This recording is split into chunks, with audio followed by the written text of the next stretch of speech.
पलमपुर की अद्भुत वादियों में जगत रहा करता था। वैसे तो जगत एक चरवाहा था, लेकिन उसकी विशेषता उसकी बांसुरी थी।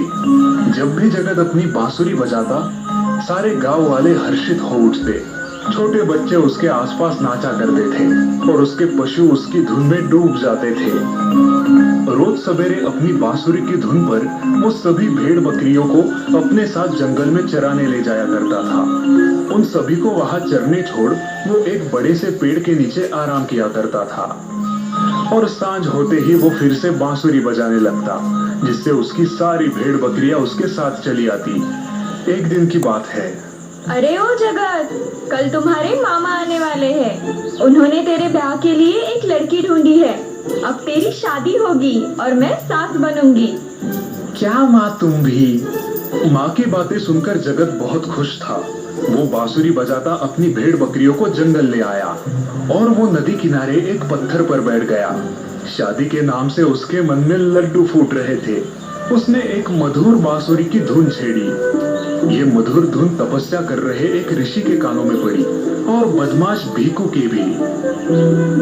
अद्भुत! स्वर का पीछा करते करते ऋषि और भीखू दोनों जगत के पास आए, लेकिन भीखू पेड़ की आड़ में छिप गया। क्या बात है बेटा, आज इतने हर्षित हो?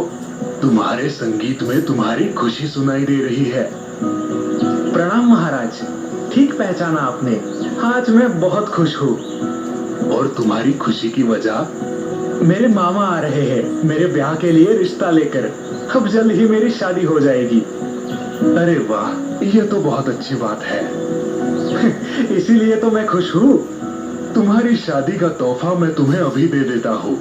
ऋषि ने चमत्कार किया और एक बांसुरी प्रकट हो गई। ये देख, उस बदमाश की आंख फटी की फटी रह गई। ये कोई आम बांसुरी नहीं, ये एक जादुई बांसुरी है। इस बांसुरी की धुन से लोग सम्मोहित हो जाएंगे। हाँ, धन्यवाद, आपका बहुत बहुत धन्यवाद। हमेशा खुश रहो और बांसुरी बजाते रहो। ऋषि वहां से चले गए और अब बदमाश भीखू सोचने लगा।